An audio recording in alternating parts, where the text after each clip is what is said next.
embeera ekyali ya nnaku era embeera ekyali ya kinnyikaggobe oluvannyuma lwa maama w'omukyala Susan Makula okubeera nga yafudde era ye nga omu ku bako mu nnyumba eyo omukulu Alozias Bujingo. Olunaku olwaleero actually ziweredde ddala ennaku, nsuubira leero lwakusatu oba olwaleero lwe luweza ennaku essatu oluvannyuma lwa maama wa Susan Makula okubeera nga yafudde. Omukulu Pastor Alozias Bujingo n'obubaka bwe olunaku olwaleero lwe butuuse. However much mu vigil ezibadde ziyiseewo ekiro ekyakeseza olwaleero n'olunaku olw'eggulo yabadde ng'agenzeeyo mwagamako okubeera nga abakubagiza n'okubeera nga abagumya olw'ekyo ekikangabwa ekyabatuuseeko, neera bw'ati walabise ng'akungubagana ateekako n'ebimuli ku keesi eya maama wa Susan Makula. Kati omugenzi akatambika nkakuwa okuva gye katandikira paka gye kaggwera osobole okubeera ng'okerabirako, naye nga sinnabeera nga nkakuterako. Kankusaba mbyo subscribinga no kwesa MX Media tojja kubeera nga missing updates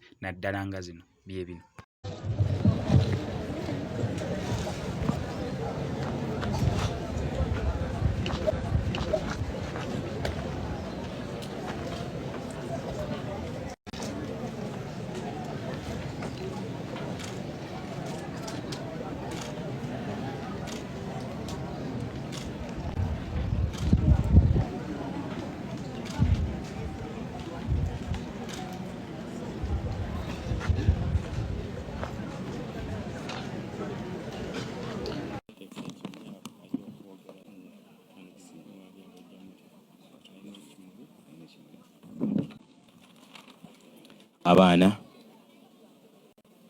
Abaana kurwa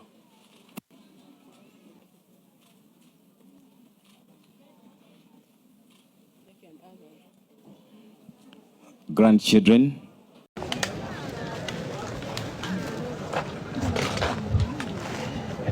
tulakoleko budde or is old in your heart forever. To you is draw from Psalm 3:26. Keeping you in our prayer. Our deepest sympathies to you, administrator.